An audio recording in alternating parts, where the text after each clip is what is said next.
JEE advance paper 1 पहला सवाल दिखने में तो बहुत ही आसान था, बस इसकी लैंग्वेज ने बहुत सारे बच्चों को ट्रैप कर दिया। आइए इस क्वेश्चन को तोड़ते हैं। इस क्वेश्चन में हमारे पास एक बेसिक सिंपल सा फंक्शन है और हमें इस फंक्शन के बारे में बात करनी है कि इसका जो डेरिवेटिव है ऑप्शन ए में वो डिक्रीज करेगा 0 से 1 में, और फंक्शन के मैक्सिमम और मिनिमा के बारे में बात करनी है। मैं इस क्वेश्चन में इस पूरे फंक्शन का पोस्टमार्टम करूंगा यूजिंग ग्राफ। अगर मैंने इसमें डेरिवेटिव निकालने की कोशिश की तो first function into derivative of second function plus second function into derivative of first function 1/2 root X, और एक्स का डेरिवेटिव 1 आ जाएगा। और इसको तुमने अगर सिंप्लीफाई करने की कोशिश की तो 2 प्लस ln x माइनस का 2 root x upon 2 root x आ जाएगा।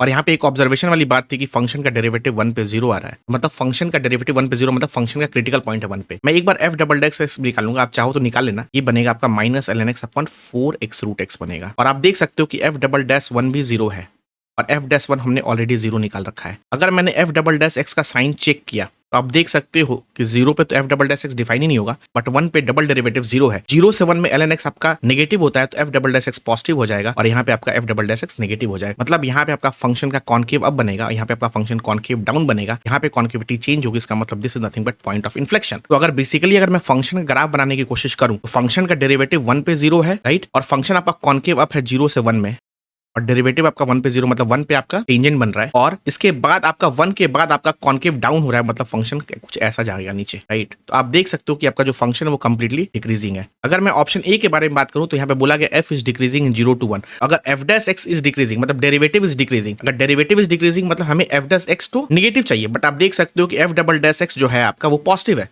कि f डबल डैश x हमें नेगेटिव चाहिए, बट 0 से 1 में हमें तो डबल डेरिवेटिव पॉजिटिव मिल रहा है। इसका मतलब ये ऑप्शन नहीं होगा और आपका फंक्शन कंप्लीटली डिक्रीजिंग है। इसका मतलब कोई मैक्सिमा नहीं आएगा, कोई मिनिमा नहीं आएगा। Option D is correct. इस तरह से ग्राफ का यूज करके आप इस क्वेश्चन को 30 to 40 सेकंड के अंदर सॉल्व करके निकल सकते हैं। आशा करते हैं आपको समझ में आया। फॉलो करिए और ऐसे और क्वेश्चन को भी जानिए। Thank you and bye.